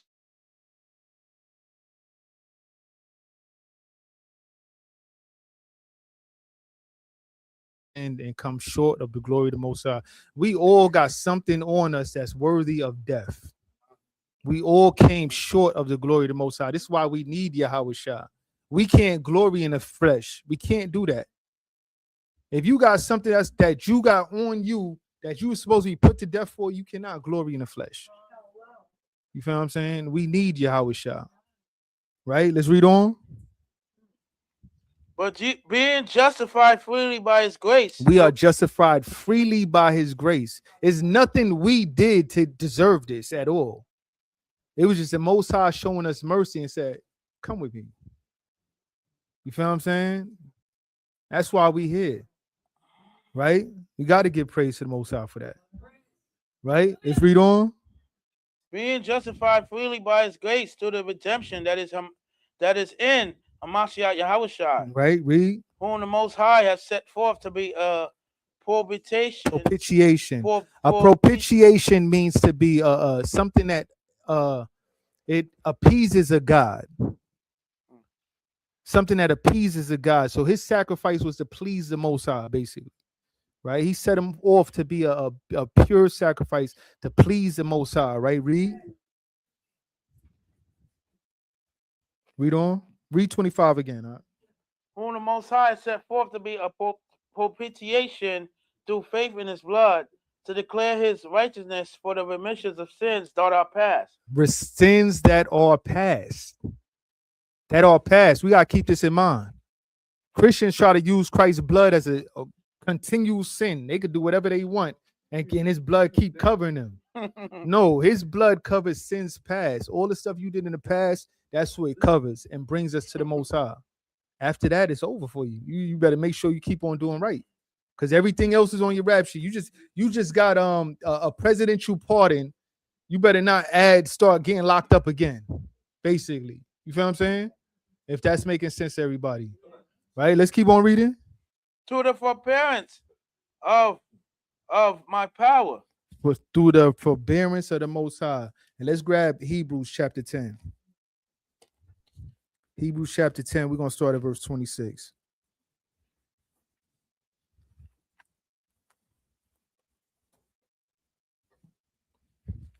We got to keep this in mind. Christ's blood covers sins past. Sins past. It's not no, what's up? It means something that appeases a god. Appease a god, make the god happy, makes any deity happy, basically. Right? The book of Hebrews. Hebrews chapter 10, verse 26. Reading out the book of Hebrews, chapter 10, verse 26. Uh-huh. For if we sin willfully, If we sin willfully, keep this in mind. If we sin willfully, if you know you're not supposed to be doing something, you still do it, then what? Read. for if we sin willfully after that, we have received the knowledge of the truth. After you receive the knowledge, you know something is wrong. You know you're not supposed to eat pork, but Dad, you just got to get that bacon, egg, and cheese. You know what I mean? You just said them pork chops sounding good to you. That Sunday ham that your grandmother making. You know what I mean? Scrimp scampi, because a lot of crab legs, especially our sisters love them crab legs. You feel what I'm saying? You said sisters in the world, not in the truth, in the world. A whole lot of sisters, they go crazy over crab legs. You know what I mean? What's up? Can't see the Most High, but they breathe his eggs and the waters and the dirt. Right? You can't see him, nothing will happen. Yeah, that they do be feeling like that. They fear, a lot of people fear what they'll fear their boss. They'll fear their boss, somebody that they work for. They don't fear the Most High. They'll fear everybody. Fear the police, not the Most High. Guess what? What you just said, right? The boss, for the most part, the boss Edomite, they know. You know about this. Yeah, All them, they know about it. right. But yeah, you keep on reading out. There remain no more sacrifice for sins. Read 26 again. Huh? For if we sin willfully after that, we have received the knowledge of the truth. There remain no more sacrifice for sins. Christ's blood is not covering that. Huh. You did it on purpose. You know you wasn't supposed to be doing it. Christ's blood is not covering that. That sacrifice do not cover that at all. It's all your past sins. Y'all got to keep this in mind. I see people thinking deep right now. Make sure y'all keep that in y'all minds. You feel what I'm saying? You don't want to add sin to sin. You feel what I'm saying? We got to get out of jail free card. You know what I mean? We want to make use of that. We don't want to find ourselves back getting locked up. You know what I'm saying? It don't make sense. Right? Let's read on though. Verse 27, but a certain fearful looking for of judgment and fiery indignation. Fiery indignation. Right? That's what you got to look forward to. If you sin willfully, that's what you got to look forward to. Not the kingdom. Fiery indignation. Judgment. Right? Read. Which shall devour the adversary. Which shall devour the adversaries. Because if you willfully sin, and you're an adversary to the Most High. Right? Read on. He that despises Moses' law died without mercy under 2 or 3 witnesses. Those that despise the law of Moses died without mercy under 2 or 3 witnesses. Oh, you needed two witnesses. That's it. 2 people say, yo, I seen them do it, and you getting stoned to death. Anybody ever seen a stoning? That ain't nothing light. That's crazy. Yeah, look that up, because it gets gruesome. You know what I'm saying? Brains all out, and they still moving. Yo. Yeah, it's crazy. When y'all get a chance, look it up and look at the stonings. This is the reason why the Most High had us stone people in front of the whole congregation, so you could see that and be like, I don't want that. The kids say, hold on, what he did? Nah, I ain't doing that. You feel what I'm saying? Make an example. Right. It get crazy. Some of them don't even be like that. They just start throwing stones at them. You see them drop. They just twitching and all. It's crazy. Huh? There ain't no stones. Them things are rock. Yeah, boulders. It's boulders. They not playing. Everybody should look at that and see how it is, right? But let's keep on reading though. We're gonna keep on reading. All right, come on. Verse 29. Of how much sore punishment suppose ye shall he be thought worthy? How much sorer, how much worse Keep this in mind. How much worse should your punishment be? How much worse are you worthy of punishment? If what? Shall he be taught worthy, who have taught under the foot of the Son of the Most High, and have counted the blood of the covenant, wherewith he was sanctified an unholy thing. You and have counting the done- blood of the covenant as an unholy thing. When you sit there and continue to live a life of sin, you stepping all over that blood. You died without mercy under Moses' law, stoned to death. How much worse should your punishment be? Again, watch your stoning and try to picture what would be worse than that. How much worse should your punishment be? You're not taking Yahweh's death serious. You counted the blood of the covenant an unholy thing. You supposed a holy thing, you gotta take that and cherish it. You willfully sinning, you don't cherish it. It's like it's nothing. You stepping all over that. Right, Reed? and have done despite unto the Spirit of grace. That does despite the spirit of grace. They talking about I'm under grace. We don't gotta keep the law. I'm under grace. By you breaking the law, you going against the spirit of grace. They don't read stuff like this though. They don't read this.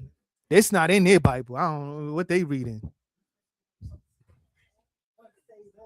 Yeah, one save all. That's madness, right? But let's keep on reading.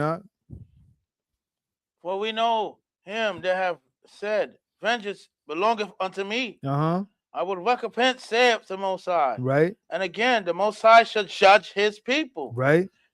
It is a fearful thing to fall into the hands of the living power. Fearful thing to fall into the hands of the living power. That's scary. Fearful thing. Right? We're gonna grab one more. Let's get on Hebrews chapter 6. Hebrews chapter 6, and we're gonna start at verse 4. Hebrews chapter 6, verse 3. Verse 4. Verse 4. For it is impossible for those who were once It enlightened. says, for it's impossible. It's extremely hard for those that was once enlightened. Come into this truth. Understand what they supposed to be doing. So what? For it is impossible for those who were once enlightened and have taste of the heavenly gift and were made partakers of the Holy Spirit. Made partakers of the Holy Spirit, right? What happened? Read on. And have tasted the good word of the Most High and the power of the world to come. Right? If they shall fall away, to renew them again unto repentance. If they fall away, to renew them again to repentance, they have to do what? Seeing they crucify to themselves the Son of the Most High afresh. You crucifying Christ all over again. And doing what? And put him to an open shame. Put him to open shame. Y'all got to think about that. Keep that in your minds. With that, I give all praise to the Most High. Yeah. Read out Titus chapter 3, verse 3. For we ourselves also were sometimes foolish, Right. That's all of us. disobedient, deceived, serving diverse lusts and pleasures, Right. living in malice and envy, Right. hateful, and hating one another. But after that, the kindness and love of our power, Hamashiach, towards man appeared, not by works of righteousness, Right. which we have done, but according to his mercy, According to his mercy. by the washing of regeneration and renewing of the Holy Spirit. I know I was every last one of those things he said. We was all those things.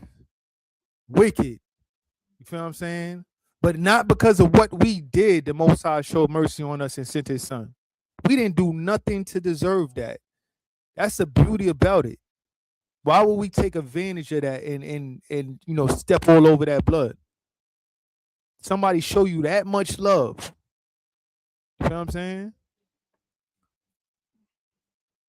Yeah, but with that, what's up, Bob?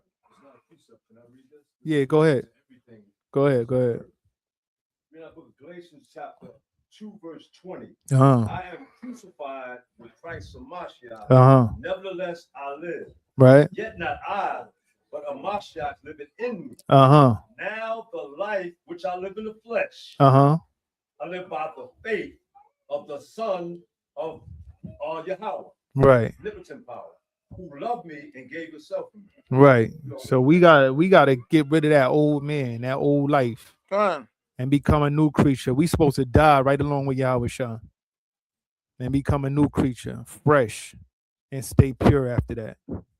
Right? But yeah, with that, I give all praises to the Most High. Ashar Shabbat. Everybody stick around. We're gonna eat later. It's still raining out. But the water, everybody for listening. on.